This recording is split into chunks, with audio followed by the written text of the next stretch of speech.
But despite modernizing the search process this time around, by May of 2011, almost a year after the search had begun, the committee was still struggling to find a successor. This despite running through a roster of international heavyweights. Like Anshu Jain, the Indian-born head of Deutsche Bank, and Arun Sareen, former head of Vodafone. Indra Nooyi of Pepsi, it turned out, was not a candidate, since it was felt that she headed a one-brand company as opposed to the Tata's conglomerate structure. And closer home, almost all Tata veterans were interviewed and rejected, including Ishat Hussain, the head of finance at Tata Sons, S. Ramadurai, the vice chairman of TCS, and R. Gopal Krishnan, a director at Tata Sons. And someone considered a key frontrunner, Noel Tata, half-brother of Ratan, the current head of Tata Trent, was interviewed but rejected. Mr. Tata himself had ruled Noel out in an interview to the British press. Hello and welcome. You're watching Breaking News, and Cyrus P. Mistry has been appointed Deputy Chairman of Tata Sons. Which is why then, when the name of Cyrus Mistry was revealed, almost 15 months after the committee had begun its search, it surprised India and the world. Big development. I think the question most people had on their minds is, who is this guy? I mean, we've never heard of him internationally. Obviously, in Bombay, his family is, an important family, one of the richest. A lot of people didn't really But yeah, I mean, it's like, I think it's shared sentiment of, who is this guy? And everybody was expecting, some people fantasize that Indra Nooyi or, Vikram Pandit, these, famous Indians abroad might have, taken this job. Most people had settled on the idea that Noel Tata was the obvious candidate because, he's Ratan's half-brother.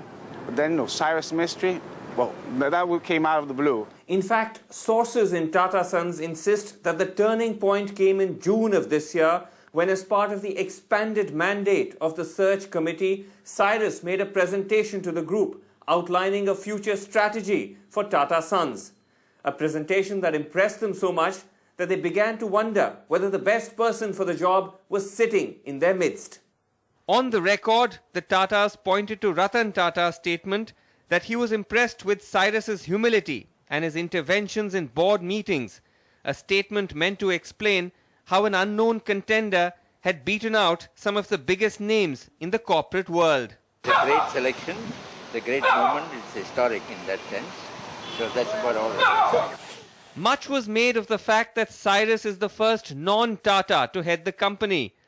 Since the time of Jamshedji Tata, the group founder, it's always been run by a Tata. Jamshedji's son Dorab, his nephew Nauroji Saklatwala, grandnephew JRD, and of course, finally, Ratan. But Cyrus, many argue, is hardly an outsider. It seems very obvious that the two main contenders in the list were Mr. Mistry and Noel Tata.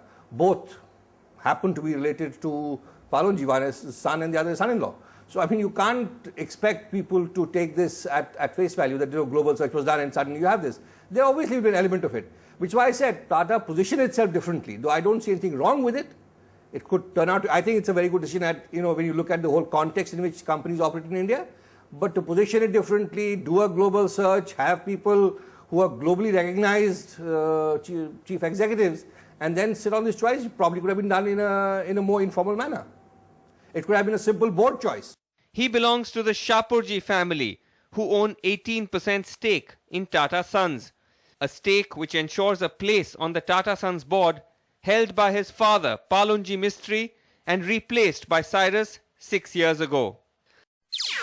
NDTV's cricket app, Android and iPhone, fastest scorecard, special analysis, and much more. Download free. ndtv.com/apps.